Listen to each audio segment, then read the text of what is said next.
Hey girl, hey, welcome back to my channel. It's your girl Misha. Thank you guys for joining me yet again for another review. We are back with a brand new review of Love and Marriage Huntsville, Season 3, Episode 18, Lo and Behold. Child, it was a fool.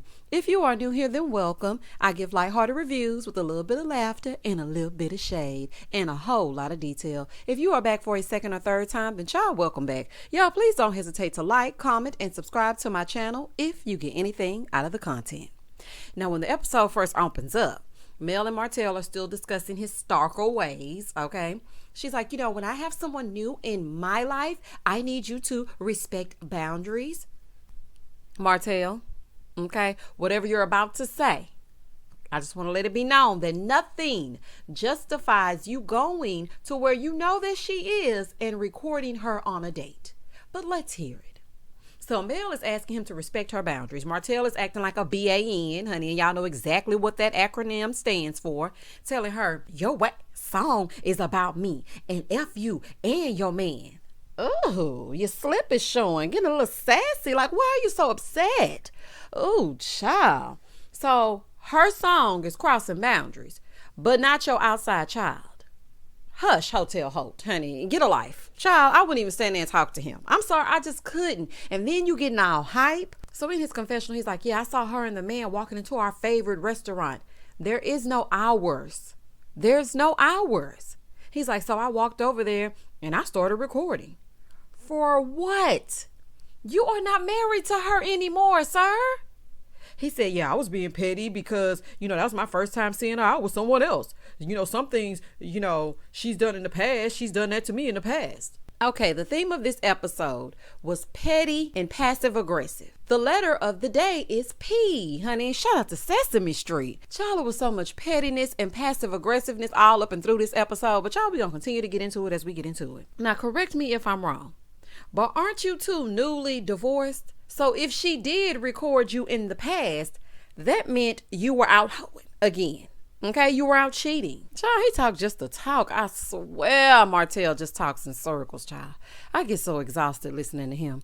So then he starts getting all close, yelling in her face, telling her, if I want to be petty like you, then I will. If I want to record him, then I will with his ugly ass. Who is he? Huh? Who is he? Okay, now, he a little bit too heated for me. Martell, now you need to back up, okay? Because this is still a woman at the end of the day. And this is still the mother of your children at the end of the day. Martell seemed like the type to strike a woman, honey, allegedly, okay? Because, he was getting a little bit too upset. And I fear that if the cameras were not there, baby, he would go all the way in. Why are you so in your feelings if you're happy with your choice? Child, it's a fool. Moving forward. She's like, well, since you can't respect the boundaries, so he's continuing to get louder and louder, saying, well, the dude is ugly. So she was like, oh, your women ugly. He said, well, they compare to you. I would cuss him out. I would cuss him out. He makes my blood boil, and I'm not even male. Get over yourself, Martell, honey. You really got some healing to do. Okay, I don't think you were listening when Dr. Francis was talking and whatnot. You're so worried about your kids hearing that song and knowing that it's about you, but you're not worried about them seeing you screaming to the point of spitting in their mother's face. You ain't worried about that. Oh, okay. Moving forward. So she's still talking to him, unbeknownst to me, honey, because I don't know why you would be still talking to him, because I would pay him dust. Telling him, you're embarrassing, Martell. You're just embarrassing. So then in her confessional, she's like, you know what? 1 minute we're good, the next minute we're not. But my question is this. How can he just walk back over to the work site like he just wasn't yelling to the top of his lungs at his ex-wife? Child, ain't no way I would work with Martell. Ain't no way. Child, ain't no way. In the next scene, Kimmi is at the house and her friend Patricia stops by. Hey, Pat, come on in, child, because the tea is piping hot. So, yes, honey, they gave Kimmi a friend. I said, okay, Carlos, giving Kimmi a little friend and whatnot. So she's like, it's important to have a village, and Patricia is a part of my village. I used to watch her kids. She used to watch my son. I've known her for 20 plus years. So they go to sit out on the patio and sip some tea and talk, right? So they're talking about her being a bonus mom and how Maurice is definitely a Scott man, okay, a chauvinistic pig. And she said a honeymoon will probably fix that. And so Kimmi was like, well, you know what? I'm just over the honeymoon at this point. So Kimmi said, he would go if I planned everything, paid all the money, and handed him the ticket. So then her friend gonna say, So what's the problem? Girl, I don't want to pay for my own honeymoon. That would be the problem. Girl, I wish I would. Moving forward. She said, the caveats, the fact that Monster plays football and he has to be here for practices and the things that we do from day to day. She said, but they did switch because now he goes to his mom's in the summer and at Christmas. So she said, speaking of Kiowa, her philosophy is that you were both of our friends. But my philosophy is that you were my friend of almost 20 years, so stop with the whole 9-month relationship. Patricia said, yeah, we were friendly, but for her to say that I'm breaking girl code, no, that is not what happened. So Kimmi tells her about how Kiowa thinks she has something to do with their marriage falling apart. Are we talking about this side chick of the year award business again? Shout out to Melody. Like, what are we still talking about at this point? Child, this is a mess. So Kimmi said, I didn't know him when he filed for divorce the first time and she dodged the paperwork. And I didn't know him the second time that he filed for divorce. Well, honey, did you know him the third time that he filed for divorce, honey? Because I'm not sure exactly what's happening, but the streets are saying that you were a side chick. Honey, I'm just saying. So Patricia said, I was there. He stayed at my house and I didn't think he was going back. He came all the way from Detroit to Florida. Okay, so why is he staying with you? Who exactly are you in relation to Maurice? And did you know Maurice first or did you know Kimmi first? Because I really don't understand. And what was the reason for their divorce is what I want to know. Now, some people say that Kiowa cheated on him. Other people say it was a mixture of the two. Honey, I am not sure. And so Kimmi tells her about what happened at their mom's graduation and how Kiowa was basically implying that she was the side chick. Patricia said, but why is she bringing that up? So Kimmi tells us in her confessional, she was like, yeah, I was never the side chick. It got put into the atmosphere by Kiowa and her implications. She implied it and then people ran with it. I was never, ever, ever, ever, ever, ever, ever, ever, ever, ever, ever, ever a side chick. Okay, girl, like who are you trying to convince? Us or you? Like, okay, you're saying you're not a side chick. Okay, allegedly. Moving forward. So then they move it on inside, right? And they started talking about how Pat wanted her. Child, y'all see how I gave her a nickname? Child, I'm going to call her Pat. So they go inside and they start talking about how Pat wanted her to meet Maurice. But she was like, no, I'm not about to chase anybody. So Patricia was like, well, after you get divorced, you need time to sow your royal oats. And he was doing exactly that. So Kimmi was like, yeah, I felt like Kiowa maybe thought that there could be some self-correction and that I got in the way, even though the papers were signed by both people. Okay, the papers were signed, but were they finalized? Like, did the judge say, I now pronounce you divorced? Like, were they done? Honey, because maybe that's where the misconception and the miscommunication is coming in. Honey, I think that's what's going on. So they continue to talk about it. And Kimmi said Maurice wanted her to just ignore it. But she was like, no, my character is in question. I need to say something about it. So Patricia said, well, Tisha didn't have your back either. Oh, Lord, please don't start this. Child, Pat is a little messy boots, honey. Baby, Pat about to get the mess started. Kimmi said, look, we're in a weird space because she felt like I should have taken up for her more when it came to Melody. And let me just say this. While I was watching this episode, I had a thought. Love and Marriage Huntsville is getting away with recycling the same drama for 3 seasons. No deviation of the storyline whatsoever. 47 acres. Mel and Martell, Martell cheating.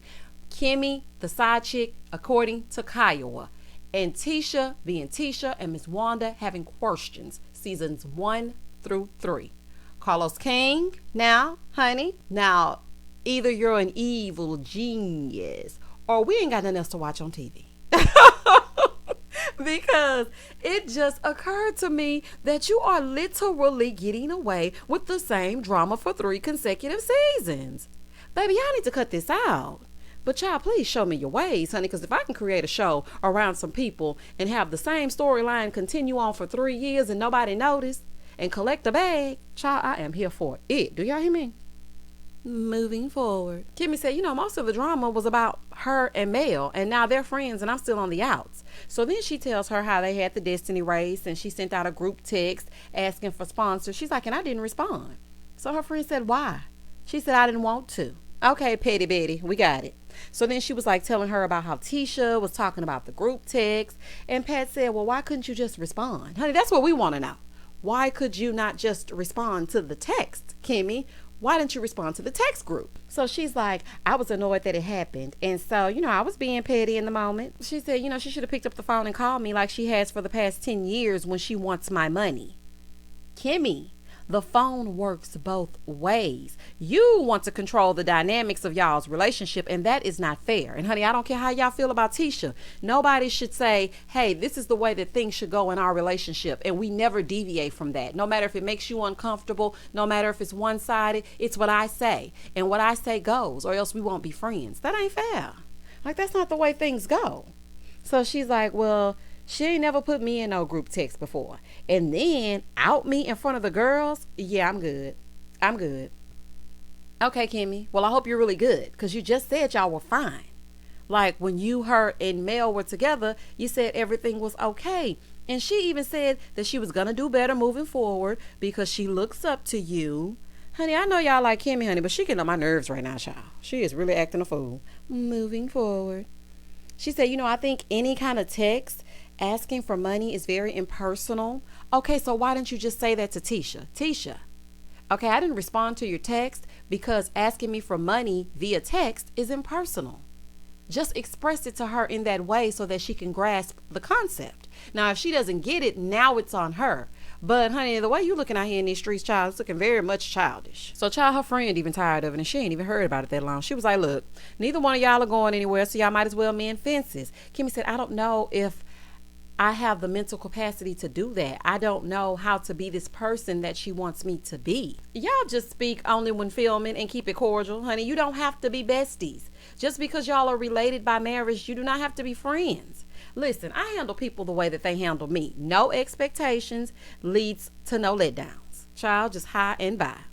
In the next scene, Tisha shows up to the house with her Fashion Nova two-piece short set on. Okay, girl. Running errands looking snatched in the streets of Huntsville.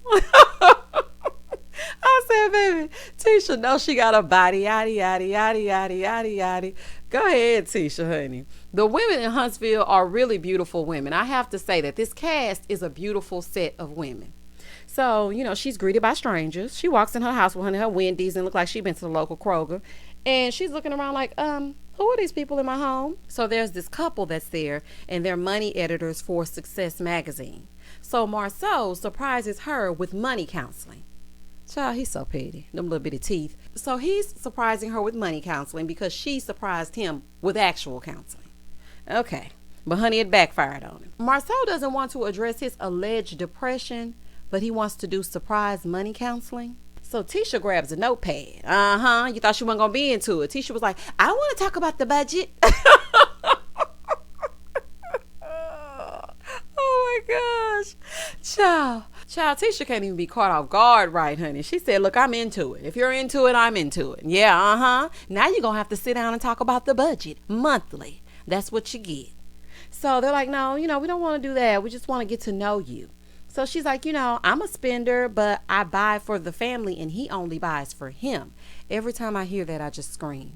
Like, you get to do whatever you want with your money, but your money is still her money and she has to share with the kids, but your money is separate. Like, that's not making any sense to me. So they start talking about buying new vehicles, and basically he makes decisions without her because he makes the money, which is why I always want to have my own. For that very reason, I need to make my own coin. I need to collect my own check. Like, I don't want anyone to have me by the wallet strings or the purse strings. He says, I put my whole check in your account though. She said, I'm not saying you don't take care of me.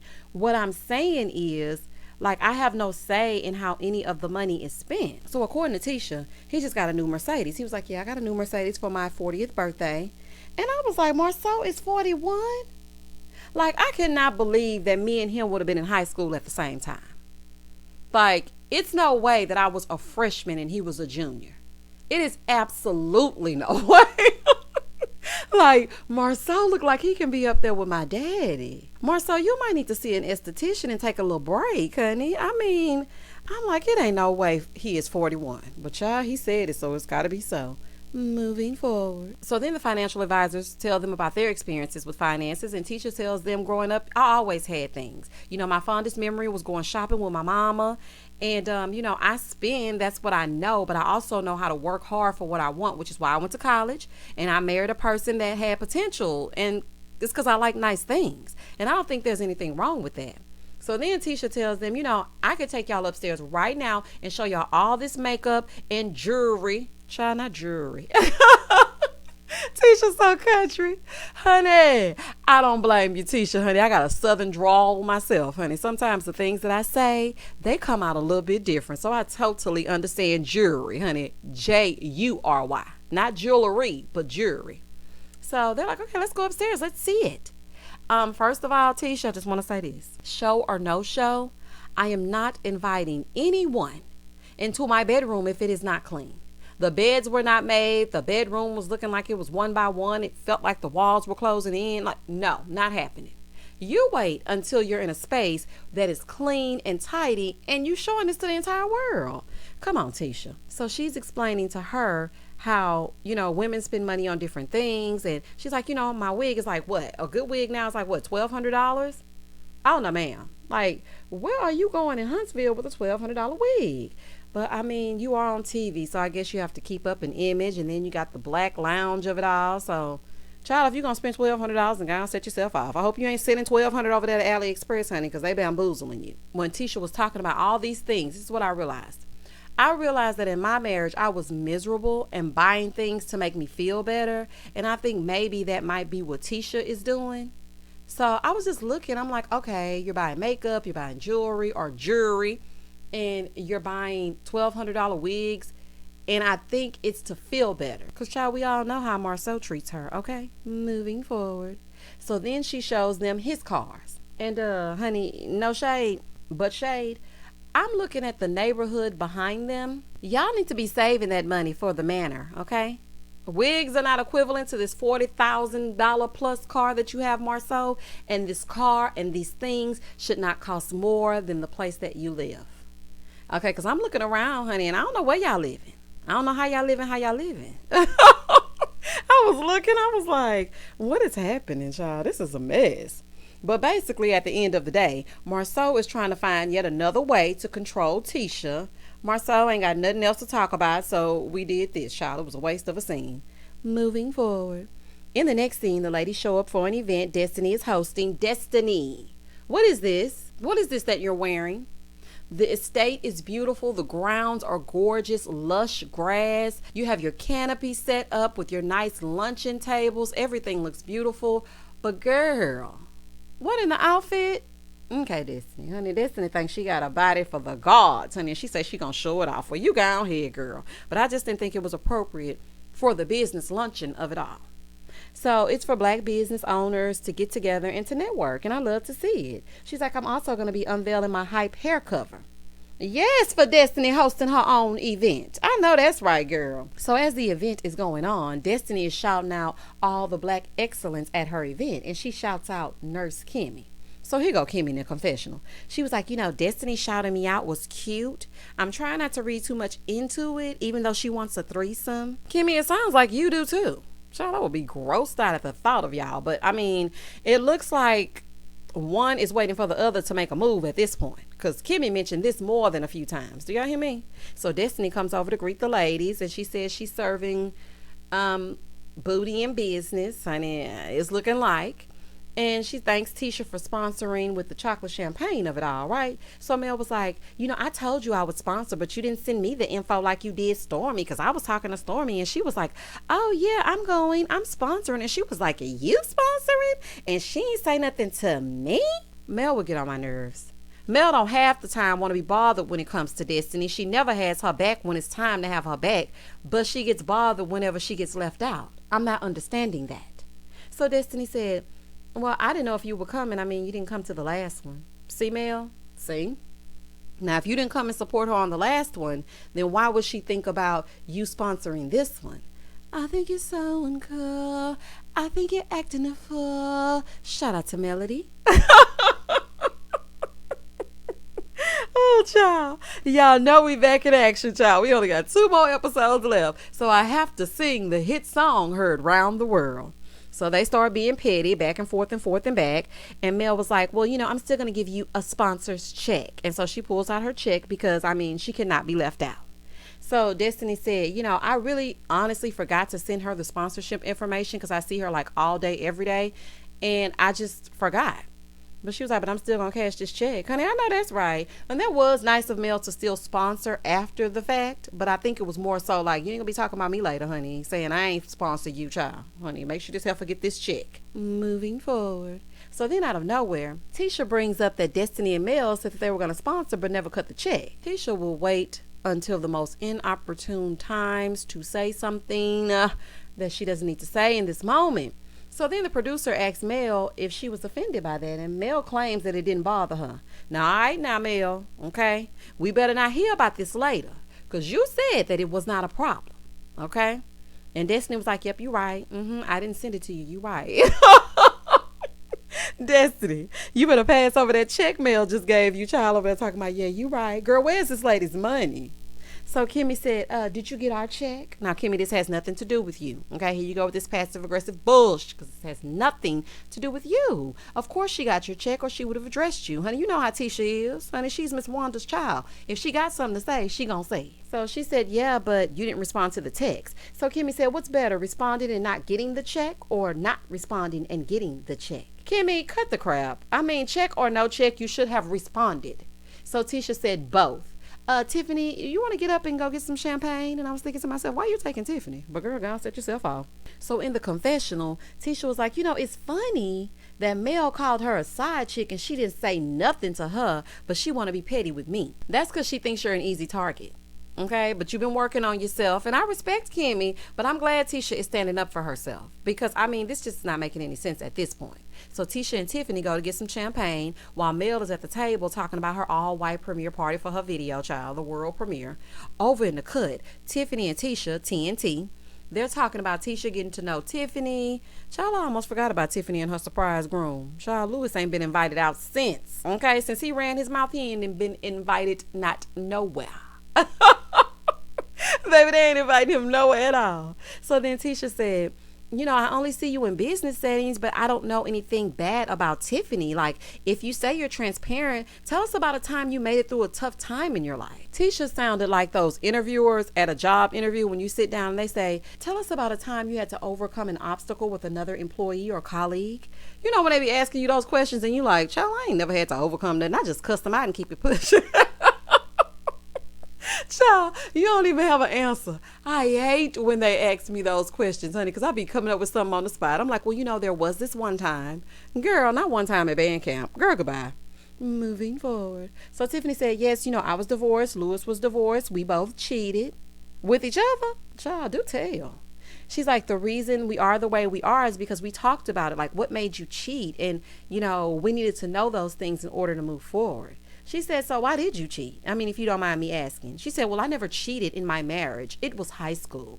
Girl, bye. Honey, I don't buy it. I don't buy it at all. Girl, I am not about to sit down with a man that I am going to potentially marry, okay, and surprise at a baseball field with a wedding and say to him, I cheated in 10th grade, but it was something that I was missing.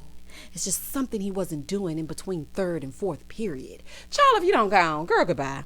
She's like, I cheated because I wanted different and I wanted more. So Tisha's like, well, that's not really cheating. It's not cheating if you did it before you got married. It's still cheating, Tisha, okay? I don't care what you say about it. It's still cheating. Tisha is trying to drag it out of her, honey, but she ain't biting. And so Tisha gets mad. And child, I'm tired. Moving forward. Destiny gets up to make a speech and she says, this is for someone that deserves a honeymoon. 7 nights. Kimmi. Okay, it's getting weird. It's getting weird, child. It's getting weird. No, but seriously, I need to be friend Destiny, honey, to give me one of those sponsored 7-day trips, because child, Lord knows I could use a vacation. But not you providing her with a honeymoon before her husband. Child. So Kimmi in her confessional, she's like, Destiny giving me that trip, it could be a really sweet gesture if it's strictly for me and Maurice. Child, Destiny gonna be at that airport, and that's that on that. So then Destiny reveals her hype hair cover. Okay, Destiny, I'm so proud of you. That is a great thing. I love to see our women doing it for themselves. Do y'all hear me, honey? She did not let that divorce slow her down. She just had a brand new baby. She got a friend that ain't really a friend, honey, because, I mean, Mel is questionable. And she's still making moves, boss moves. I love to see it, child. Moving forward. In the final scene, Kimmi shows up to meet Maurice at a hotel, and he has it all laid out for her. And Kimmi was looking snatched. Honey, I gotta give it to her. I said, okay, Kimberly. Okay, girl. I see you, honey. She got them new boobs, and baby, she's switching wigs every few minutes. Baby, she literally switched that wig 4 times this episode. I said, okay, Kimmi, honey, get into it. So Maurice is putting in an effort to spend more time, and that's good. So he tells her about, you know, the knowledge that Dr. Francis dropped on him about his career and how it was competing with Kimmi, which is exactly what Kimmi said to you, Maurice. So in the confessional, she said, you know, whoever is telling him whatever, thank you. I mean, I could say the same thing and he won't listen. So Maurice was like, well, Dr. Francis speaks man. Maurice, hush, honey, hush. Your ego won't allow you to listen to your woman. Okay, that's what that is. But I'm glad you did, honey. I'm glad you took advice, and I'm glad you applied it. And we love to see it, honey. Dr. Francis earning that check, okay? Kimmi said they need to put him on retainer. They probably already got him on retainer. Let me find out Carlos cutting him a check. Cut the check. Bust it down. Turn your goofy down. Shout out to Nicki Minaj. So then he presents her with this printout of the beach. And she's like, what is this? He said, this is where we're going. She said, we're going here? Is it going to be just us? He said, really? On a honeymoon? And she was like, oh my God, a honeymoon? Don't make me cry. And so, child, she was trying not to drop the tears, child, so her makeup wouldn't be ruined. Kimmi, this was your moment to show a little bit of your softer side. It's okay, honey. Let the walls on down. I mean, I don't blame you, though, asking if it's going to be just y'all, because we all know you got to ask, okay? And please do not film this. Do not film this. Do not take Mel. Do not take Martell. Okay? This is a honeymoon. Oh, child, a getaway at this point, because child, it's been 3+ years. So she's like, you know, and just like that, I went from no trips to 2 trips. And he said, no, I only paid for 1. She said, oh, no, Destiny gave me 1. She gave me a 7-day trip. So Maurice said, I don't know how she started inviting you on trips and stuff. So Kimmi said, I like her. Well, honey, it's apparent. He said, and obviously she likes you too. Maurice gonna be on the sidelines watching, waiting to be tagged in at this point. Baby, if they think they about to have a threesome, it's really gonna be a twosome with Maurice over there watching Destiny going, I think you're so uncool. I think you're acting a fool. Shout out to Melody. Cause baby, she gonna take Kimmi from him. Oh my goodness, child. Oh, that's hilarious to me, honey. So here go Maurice. You're not coming on the honeymoon, Destiny. Child, you might as well have gone wink, wink, because that was code for meet us at the airport, child, because y'all ain't fooling me. So then they retire to the bedroom, and then he's trying to pull her dress up and whatnot, and she's like, oh, it's Taco Tuesday. Okay, please. Okay, I do not want the visual and or the audio of the two of you. And that was the end of the episode. It was a filler episode, but next week is going to be the season finale, and this is when Martell is going to show up when he ain't supposed to be showing up, and he's going to be acting a fool and being so uncool. Y'all comment down below and tell me exactly what you thought about this episode. It was a little bit hard for me to get through it because, you know, I was like, oh, child, it ain't giving what's supposed to be gave. But I made it through just for y'all. Please don't hesitate to like, comment, and subscribe to my channel. Also, hit that notification bell so that you will be updated each and every time I upload a video. And as always, stay safe, stay blessed, spread love, not germs. Peace.